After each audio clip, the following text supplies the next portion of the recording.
Welcome, everybody, to episode 57 of Underserved. Today with me in studio, I have Erik Dasque, Vice President of Engineering at FormAssembly. Let's get going. Welcome to this week's edition of Underserved, the podcast for the rest of the tech industry, where we focus on stories of tech industry leaders, their insights, and their lessons learned. And now, your host, Andrew Jelina. Welcome, Erik. Thank you so much for coming down to join us on Underserved. Thanks for having me. It's a pleasure to be here. Really looking forward to it. Now, originally, I think you were born in France. Your dad was a film director. What was that like? That's right. I was born into, I think, something special. We moved to the south of France when I was just a baby, and I was raised in a very kind of secluded part of France, very unpopulated part of France, but a very beautiful one. And my dad was, a director, so I was born into that interesting business and, decided to kind of follow it in his footsteps in sense, in that to him, there wasn't really a week and a weekend. There was just doing what he wanted to do. And to me, I really wanted to go to work on Monday and not have it feel like it was a job, but have it feel like I wanted to be there. And it was Monday morning and I was excited. And I wanted it to last throughout the week. And I think that's something I inherited from my dad, the pleasure of doing something that I love. Now, on the pre-call, you described it as the West Virginia of France. Yeah, a friend of mine was a tech guy as well. Sam Clements describes it as such, which is not false. I think it's the way. I've never been to West Virginia, but, I think of it as beautiful and remote and many hills and, kind of down to earth people, I guess. Well, I've only been to Marseille, but I can say that was definitely beautiful. It is. Yeah, really is. So what got you interested in technology? When did you first touch computers? That's an interesting story, I think. So like many kids of my generation, born in the early 70s, I got a taste of the very early video games. I had a Mattel Intellivision console, and got that because Mattel had the pretense at the time that a computer could basically slide into that console. I don't know if I tricked my parents or they thought it was the right thing to do to buy me something that would extend to being more than a game console. Of course, Mattel never delivered on that. But one day, my mom was listening to a radio show where essentially people would ask on the radio show for things they wanted. I'm not really sure what they were asking for. I know what I asked for was a computer to learn how to use computers over the summer. I must have been maybe 10 or 11 or something like that. And someone did reply. I remember his name was Mr. Pinson, and I don't remember where he was in France, but I ended up with a very large one-block keyboard, small monitor, main unit, CBM from Commodore, which was essentially the evolution of the PET. And it was definitely a professional computer, not a home computer.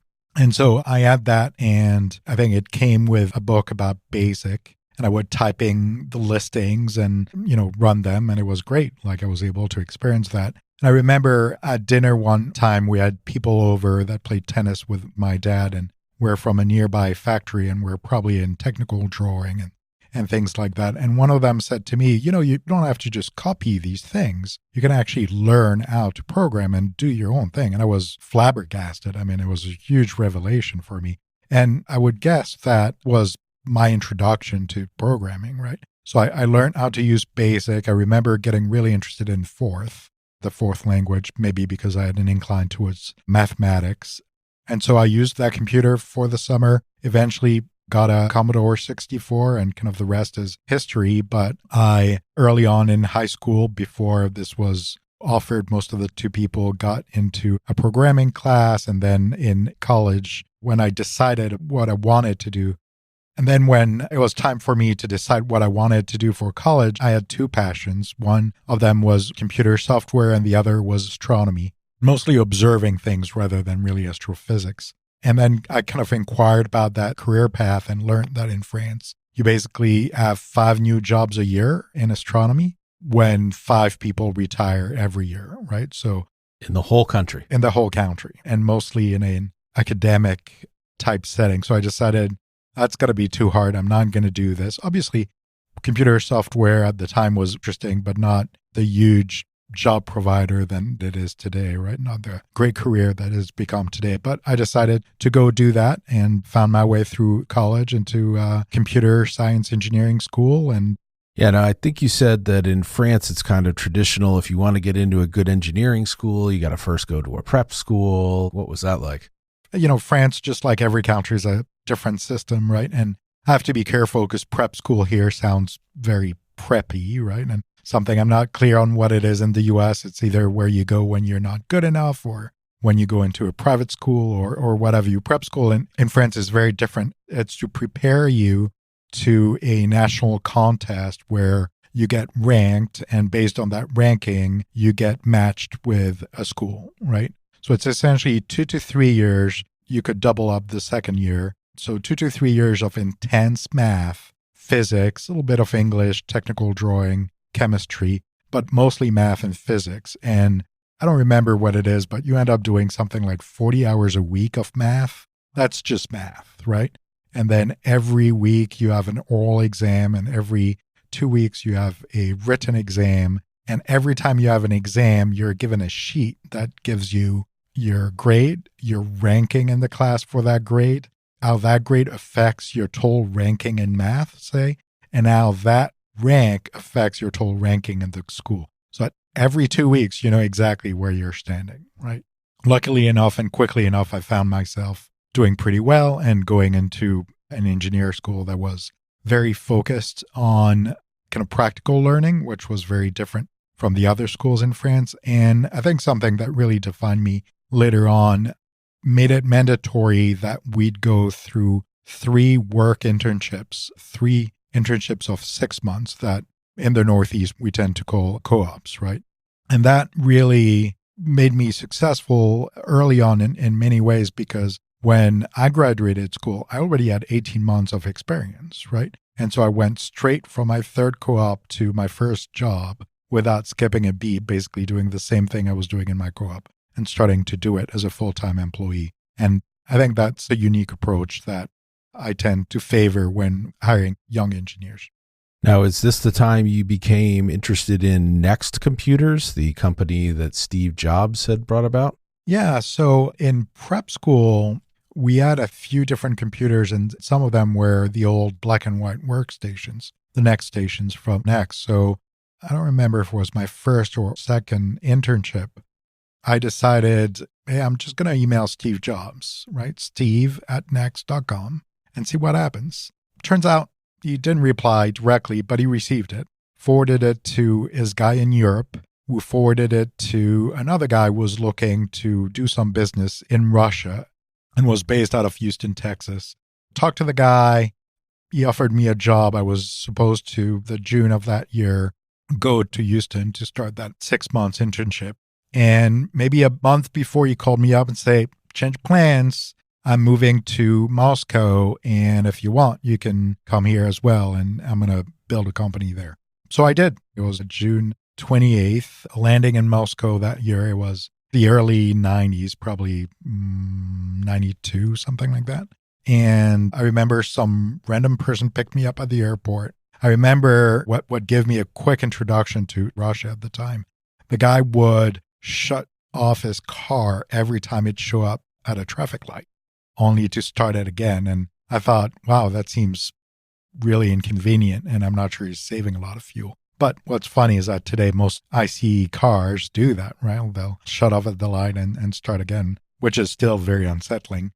But yeah, I had a great time in Russia, and we built software there. So I was in charge of a small team of chemical engineers from the Moscow Institute of Chemistry that built a 3D visualization software for molecules, so molecules in 3D on behalf of that company. So it was kind of my first engineering leadership gig. I was probably 19 at the time, or 18 or something like that. It was really interesting. It was crazy time in Moscow. My boss was crazy. What we did was a little crazy. He was into a lot of different things, including night vision equipment, importing into the US. It's just a job that was kind of more of an octopus than a job, because it was going in every direction in a chaotic but really interesting fashion. Well, it kind of makes sense. Like night vision is quasi-military, quasi-munitions, and weren't Next computers considered munitions at the time? They were. That's a good point. So it was at a time where you could not export strong encryption, and Next computer, just like silicon graphic computers at the time, which we looked into as well, were considered essentially weapons, right? And you could not import them into Russia without a lot of paperwork, which we did. But I remember there's prescription now. It's been over 25 years probably. But I remember like coming into Moscow as I occasionally traveled back and forth with a cart full of workstations, and they were illegal, but probably coming through the airport as a passenger with them probably wasn't as legal. But at the time, there were a lot of weird things happening in Moscow anyway. Huh. You are listening to the Underserved podcast. Underserved is produced by Syrinx, the developer-founded, developer-run software consulting company. For more information, visit syrinx.com. That's SYRINX.com. So after that, do you make your way to the States? Not directly. I mean, I do graduate, obviously, go back to school after that, graduate, and then start working for a consulting company there where I did my last co-op. Within the offices of this company, a couple people, and we say, hey, let's open the French office for this startup called SilverStream, based out of Burlington, Massachusetts. I mean, that was a phenomenal time in my career. Got to travel here for work, got to meet a lot of great people. We went through an IPO, I think, summer of 1999. And then towards the end of the year, they reach out to me from the U.S. office and say, listen, we'd love you to come to the U.S. It was Charlie Ungashick I had a chance to work with 3 times in my career. And Charlie gave me a job twice, once then and once at Novell. After SilverStream, which I had joined the U.S. office of in early 2000, got acquired by Novell around probably 2003 or so. And that was such a great experience. I was product manager for those years until the acquisition by Novell, and then a few years after that. At Novell, you got to work with Mono, right? The .NET on Linux? I did, exactly. Yeah, that's actually when Charlie brought me into that other division within Novell. He had left SilverStream himself and then came back to go work for Novell. That was really interesting as well. Still a product manager there. My first, not just my first taste, but my first bath of open source, right? I mean, you usually get it little by little. Here I was thrown into probably one of the major open source projects in terms of its impact. Obviously less public than something like Firefox or Chromium or others, but in the background, just Mono has had a lot of great impact on the industry, right? Later on got spun off by Novell into Xamarin, and then Xamarin got acquired by Microsoft, and then Nate went on to GitHub, I think. So Mono was a open source version of the .NET runtime, libraries, everything that was kind of like a white box re-implementation, right? Yeah, absolutely. It was basically the idea was that .NET was just a really good idea, but a very proprietary one that only # on Windows. It was Java only at the time. .NET was going to be multi-language from the get-go, right? They had to support Visual Basic with VB.NET, C# and other languages like F# and others came along. So it was a great idea to be able to run it from anything, and it really did, from basically microcontrollers almost to mainframes, right? Because the SUSE people, which Novell had acquired, really insisted that everything they distributed had to run on everything they supported. So Mono had to run the whole gamut. Now, with any open source project, and with you being kind of the person figuring out, all right, whose stuff gets in, whose doesn't, did you have any problems with contributors? We had some really fun things happening. I mean, open source at that scale is really, really drama central. So you have to be prepared for everything. So as part of .NET, there is ASP.NET, right? And ASP.NET is their basically web building library. So we focused on that as well as the desktop experience and many other things. And obviously a lot of people that were contributing to Mono at the time were employees of Novell. There were also, because it was a large open source project, a lot of contributors from everywhere, right? So there was this guy, I that worked for Novell and was the main contributor to ASP.NET, but he took contributions from other people that made it into the source code, sorry. And one day we realized that this guy from the Middle East had been contributing to ASP.NET pretty heavily. And we realized that what we had done was essentially decompile the existing Microsoft code for ASP.NET and basically changed a few things and then committed that code.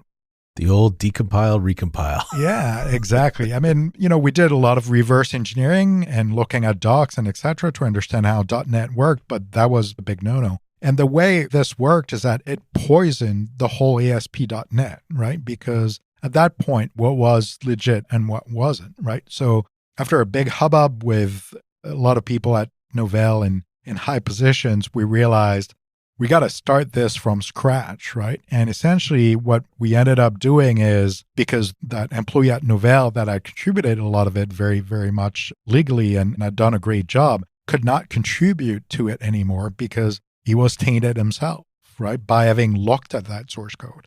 So what we did is basically set up a room with a table in the middle, and he would stand on one end and answer any questions, right? But would not be able to produce any code, and two other developers were facing him and basically coding away ASP.NET from scratch, asking him for details about how it worked, but never being able to get any source code and any contribution from him. And that's how the ASP.NET library got completely rewritten within Mono.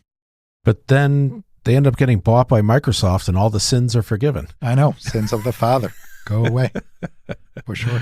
That's good. Did you do anything else interesting there, like evangelizing or getting the Mono product out to folks? Yeah. So, being a product manager, you get to do a lot of interesting things. And depending on the software project you work in, you're going to be more of an internal or more an external one, right?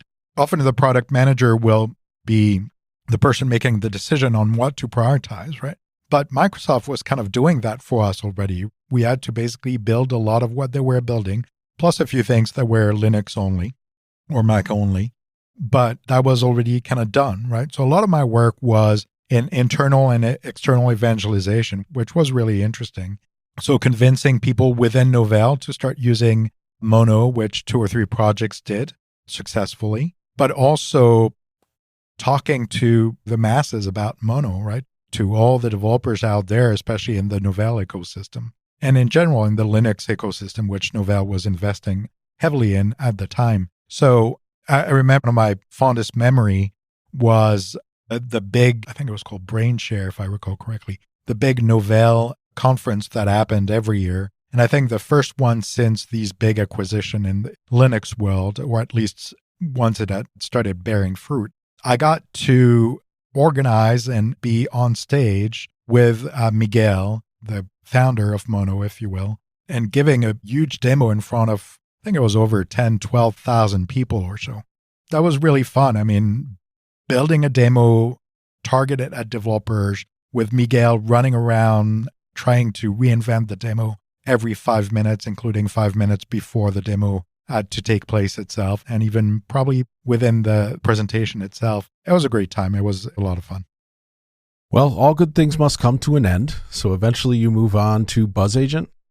Yeah. So at the time I decided it was great to be a product manager for these many years, but ultimately I wanted to get back to engineering, right? And looking back at what I thought were my experiences, my strength, I decided I wanted to get back to the early stages of engineering leadership, right?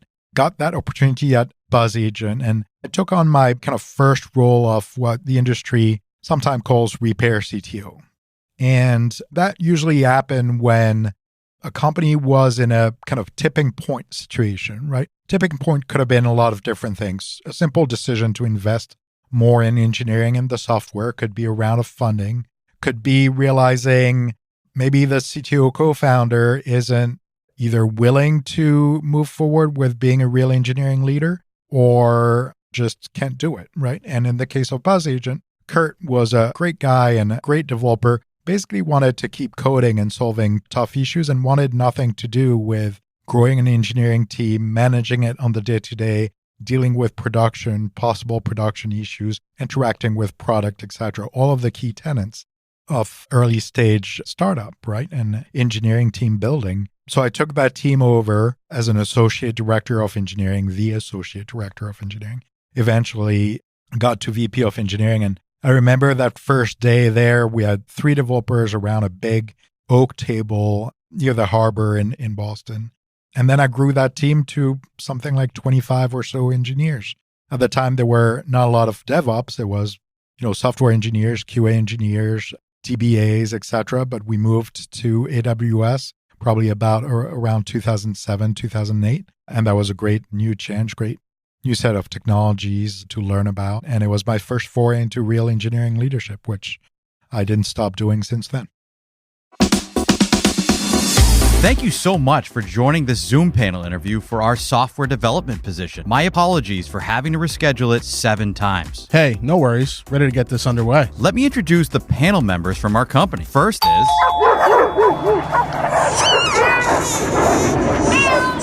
Whoever that is, can you please mute? Sorry, that was me. Mailman's here. Hey, you guys hear me? You see me? My kid is playing Fortnite and my bandwidth is sapped. Hey, sorry, I was on mute. Hi, this is Connor Walton. Can everyone who is not talking please mute yourself? Sorry, so where were we? Yeah, so the main reason I joined was to let you know that I accepted a job offer from your competitor this morning. Sorry, your process just took too long. Laters.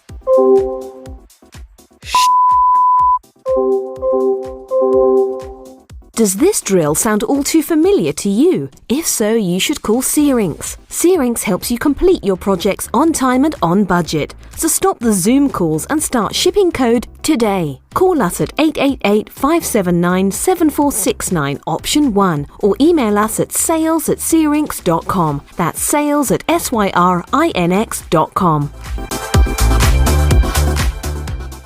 Now, how did you switch industries into the ad agency world after that? Like some of my career in terms of the themes and the industry, it was not necessarily voluntary. It was more a great opportunity that I jumped on. It just so happened that, BuzzAgent was marketing focused. So, an ad agency or what Publicis is, which is one of the largest advertising holding companies in the world, was interested in that experience. And then the company after that was interested in the experience I had built. And suddenly I had a bit of a specialization in marketing, at least did 3 or 4 gigs focused on that. The reason I think Publicis hired me is at the time they had decided to bring together all of the custom software that had been written by different agencies in their world and kind of put it together into a startup within that very large multinational company. And one of the problems they had is that they had 2 pieces of software that were very promising and built in France, right? And they basically thought, well, why not hire a French guy? He's going to be able to deal with that, right? And so I think I pretty much literally started that job and traveled to France that day. When you go back to the term repair CTO, which I think is an appropriate description in many cases, but seems a little pejorative, right? In this case, it was really repair CTO in that the software had been deployed a few weeks before I joined and had stopped working altogether. It was just dead in the mug. So came to France, worked with the developers there, and got the thing up and running again. So that was literally a repair job on the software on location. But it became a great opportunity. I had a couple of teams in France, 1 team in Boston, 1 team in Chicago, and it was my first foray into multi-time zone teams in different location. Even one developer there eventually decided to move to Lyon from Paris and became our first fully remote developer, which 11, 12 years later in the world that we live in seems pretty funny, but at the time was pretty avant-garde. Maybe we should invent a new term. Maybe it's more of an evolution and transformation CTO than a repair CTO. That sounds good. I like that. So your next gig at NutraClick, how does that end up working out? That was an interesting one. So from a technology perspective, it was really interesting. Got to build a lot of really interesting software. NutraClick was a very aggressive direct marketing company. It was called Anglerfish Media at the time. And For a year, it was great because I got to really focus on the software. And then as I kind of lifted my head a little bit away from the keyboard and the engineering team, I realized, wow, this is a company with no scruples in terms of how it treats the customer, right? And you live, you learn, right? And from them on, I really started looking much more into the business and the founders and what their culture is and what they're going to develop. So I left NeutralClick shortly thereafter. But yeah, that was a really interesting experience from a technology perspective, but also to learn how to recognize what the really good opportunities are and learn to see red flags. So you consult for a while, kind of trying to figure out what you'd like to do next. Where do you end up landing eventually? So I ended up at Contact, which, to be honest, I'd love to get credit for and how careful I was in choosing the opportunity. But I think I was even more lucky than I thought I was when I landed there. Contact had a great culture, great people, great software. It was a great company to work with. The big thing for me there was that for the first time, I reported to another engineering leader. So if you go back even to Thales in Russia, but after that to BuzzAgent, I reported to the COO or I reported to the CEO, and they were often kind of first-time startup people. They had no idea what to do in engineering. So I kind of learned on the job, right? And made mistakes and had some successes, but everything I kind of pieced together, right? But at Contact, I had a great engineering leader to look up to and a great mentor in him, but not only him, the VP of engineering, but also the CTO there was more focused on architecture type tasks. And I also had a great peer group of senior engineering leaders. So the other directors of engineering and eventually senior directors of engineering. And I learned a lot from both my mentors there and that group. So, 3 years there, it was just an amazing learning opportunity. It was also the largest organization I got to manage, was given about 15 people, 2 smaller teams to start with, but grew that group to about 65 people or so over time, was given more product, more opportunities. And it was great. It was just a great opportunity. It's kind of too bad that, the acquisition didn't pan out after that. It's changed a lot over time. That's what happens, the evolution of companies. Is there anyone you'd like to thank or mention by name, that VP of engineering or CTO you liked working with? Yes, Stephen Peach in the CTO, Mike Adler, the VP of engineering, but also everybody around me, Jim Early. I got along really well with another director of engineering, but the whole group really was fantastic there. Not only engineering, but product and the rest of the business. Excellent. Now from there, you become VP of engineering at EverTrue? Yeah, EverTrue, great company, great mission to really help out with fundraising in higher education. Always a little alien in some ways because I wasn't the product of higher education in the US. So I was sometime looking a little bit from the outside. Real repair CTO job as well, because it was probably the yuckiest tech that I ever had to deal with, right? Again, sins of the father, you inherit what people have done before, often in those roles, right? And the alternative is to ruin it yourself and start in a very small company, building everything yourself.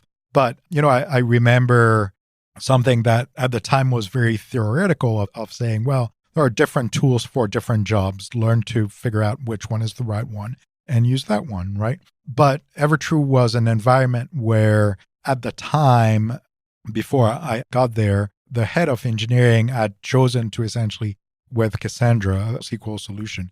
And EverTrue had a very relational database type problem, right? So it was like everything screamed relational database, but they had Cassandra, right? And every problem we had at EverTrue was basically explained by, it's not a relational database. And what you're trying to do is very much what a relational database is really good at. And this is not. This is NoSQL database. So we kind of cloud ourselves back to MySQL there eventually. Yeah, Cassandra's a great tool for the right problem, but for the wrong application, it's just trying to smash a square peg into a round hole. Absolutely. Yeah. And we used it at Contact, and it worked really well, but it was solving a very different problem there. So you moved on to Validity. What did Validity do? So Validity is and was a roll-up. So its kind of raison d'etre was to acquire companies in a given space, which was at the time data quality, and basically roll them out into a large product offering that, when a customer was a customer of company A and we had bought A, B, and C, it would be natural that they'd be interested in B and C, right? So a lot of opportunities for integration of the three products, for upsell, so integration at the sales process level. And so Validity was a fantastic opportunity because it was really the first time where I joined a company at the very beginning. I was, I think, employee 7 or something like that, and the first engineer hired. So I got to build a team from scratch, but also cheat along the way by making some very large acquisition, product, whole team, engineering team, etc.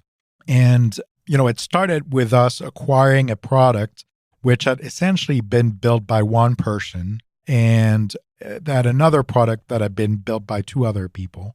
And essentially deciding, wow, this is great. We need to invest in this and we need to start building an engineering team. Second company that we bought with no engineers at all. It was basically, here's the software, here's the business. Good luck. Got to build an engineering team in a different tech stack, Ruby, this one, and kind of build up the product from then, right? Not only make it stable and performant, but start solving some tech debt and adding feature one after the other. And we continued doing that with acquisition number 3, number 4 had something like, I think, over 600 employees, offices throughout the world. It was literally the frog eating the bull. And we suddenly went from, I think, 150 employees to 500 employees or so. And my team went from somewhere in the 30s to 100 people pretty much overnight, right? Unfortunately, we had to do layoffs. That was part of our investment thesis there, but it normalized and stabilized around 100. And at that point, you're dealing with, 4 or 5 different tech stacks because you've done 4 or 5 acquisitions. It makes no sense to say, like, let's rewrite everything in one thing because, again, best tool for the job. And the best tool for the job isn't the same tool for everybody. So it was really interesting to manage teams, lead teams that had different tech stack, different skill sets, different cultures, and try to start harmonizing all of that. And also occasionally different cloud providers, which is something we try to move away from and try to harmonize around AWS.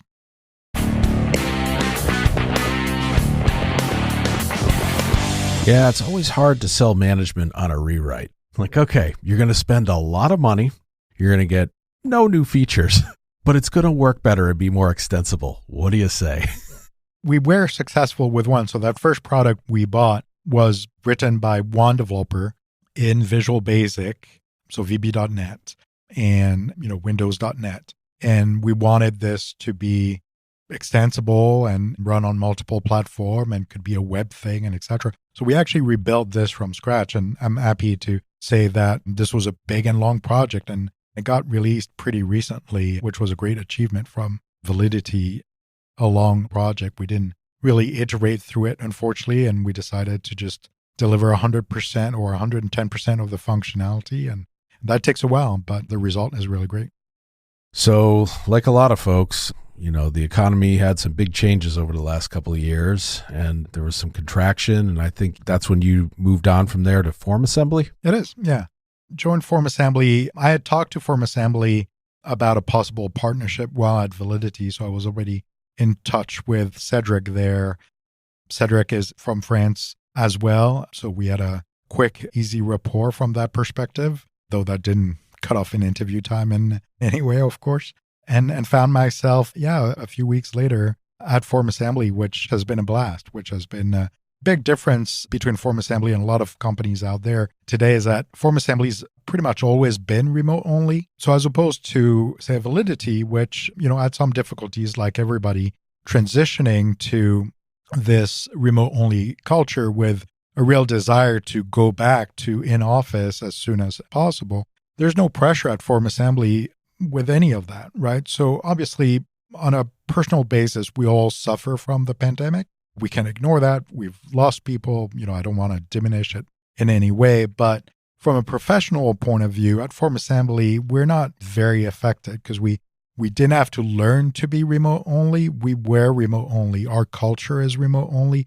Everything's been not adapted, but created to work in that fashion, right?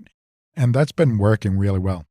So what does FormAssembly do? Who's an ideal customer? What big problem does it solve for me? So the way I think about it is it allows you to build complex data acquisition kind of business flows, right? In a way that does not require programming skills. So it is a no-code solution that allows anybody from creating complex forms. And very often IT has to kind of sign up on it when a customer wants to buy it. But very often our users are not actually IT professional, let alone engineers. And we just are releasing very soon our workflow product. We just announced it today. And that will allow our customers to build even more complex multi-people workflows going back and forth between internal users, external applicants, and that sort of thing. So it's a really cool piece of software and very well written. It seems to me like the sweet spot is, you can't just get away with a Google form anymore. You need conditionals, you need logic, you have calculations. And at the end of this, you want that data to be pushed into a CRM like a Salesforce and create an account or a contact or an opportunity. That seems like the killer use case. Absolutely, yeah. When you look at Google Form, it's great for survey type tool, a quick throw it into a spreadsheet type thing. But with FormAssembly, the vast majority of our customers use Salesforce. So very often the forms are pre-filled with data coming from Salesforce, and they eventually are thrown back into Salesforce. So you could be filling a form, it creates an opportunity, it creates a contact, it creates a company, kind of binds them all together at the same time. It's a really powerful tool, especially for Salesforce users. Now, you've been described sometimes by people that work for you as an engineering manager. Why would that be?